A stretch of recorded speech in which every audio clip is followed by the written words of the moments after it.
SRT पद्धतीमध्ये कापसाला खत देणे खूप अवघड आहे, कारण की कसलीही मशागत करता येत नाही. त्याच्यामुळे खत देणे हा आपल्यापुढे एक मोठा विषय आहे. ठिबक असल्यानंतर ठिबकद्वारे खत देता येते, परंतु पाण्याचे असलेला प्रश्न, त्यामध्ये खत कसे द्यायचे, हा एक SRT शेतकऱ्यापुढे एक अतिशय महत्त्वाचा प्रश्न बनलेला आहे. तर नमस्कार शेतकरी मित्रांनो, मी तुमचे माझ्या गावाकडील शेती या यूट्यूब चॅनलवर मनापासून स्वागत करतो. तर शेतकरी मित्रांनो, कापसाला आपल्याला खत द्यायचे असल्याने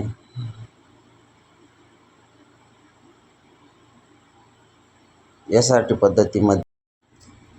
पद्धतीमध्ये आपण खत जर वर टाकले तर तुम्हाला सगळ्यालाच माहिती आहे, खत काय पूर्ण लागू होत नाही आणि हवेमधूनच खताचे काही अवशेष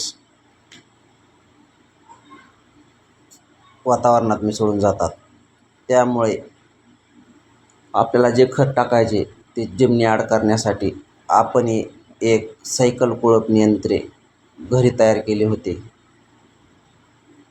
तुम्ही बघू शकता मित्रांनो, याच्यामध्ये आपण सायकल कुळप यंत्र होतं, त्यालाच खाली एक टिपणीसारखा फन बसवला आणि वरती त्याला एक पाण्याचा जार कट करून त्याला आपण एक पाण्याचा जो कॉक असतो तो बसवला आहे, ज्यामुळे आपल्याला खत टाकण्यासाठी तो चालू बंद करता येईल. मित्रांनो, हे आपल्याला बनवण्यासाठी एक 2,500-3,000 रुपये ह्याला लागले आहे. तर मित्रांनो, हे बनवत असताना सगळ्यात मोठी एक आपल्याला अडचण आली. त्यामध्ये जे आपण खत सोडण्यासाठी जो कॉक केला आहे, हा एक महत्त्वाचा पॉईंट याच्यामध्ये झाला आहे. त्यात खूप अडचण अशी आली आहे की तो थोडा चालू केला तर खत पडत नाही. तो एक अर्ध्याच्या पुढं चालू करावा लागतो आणि तो अर्ध्याच्या पुढं चालू केल्यानंतर खताचे प्रमाण जास्त पडते. हा एक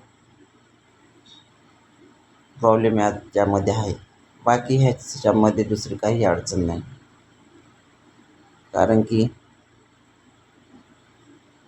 जास्त म्हणजे ढकलण्यासाठी जास्त जोरही लागत नाही, व्यवस्थित चलते. आणि बाकी दुसरा जास्त ह्याला मेंटेनन्स बी नाही, कारण की ह्याला काही असे एक्स्ट्रा पार्ट नसल्यामुळे ह्याच्यामध्ये काही ह्याला खर्चिक बाब बी जास्त नाही. एकदा बनवल्यानंतर ते टिकू शकते. पण मित्रांनो, हे आपलं जे बनवलं आहे, खत चालू केल्यानंतर खत जास्त पडत असल्यामुळे फास्ट स्पीडमध्ये चालावं लागते, नाहीतर खताचे प्रमाण जास्त पडते आणि खत टाकलेले लवकर संपते. त्यामुळे हे तर काय सक्सेस झालं आहे असं मला नाही वाटत, कारण की खतच जर जास्त पडलं तर आपल्या SRT आणि अतिघन कापसामध्ये काही फायदाच नाही. खताचे प्रमाण जास्त जर गेलं तर खर्चही वाढतोय. तर त्याच्यासाठी काय कोणाकडं काही ऑप्शन असते तर जरूर कळवा. धन्यवाद.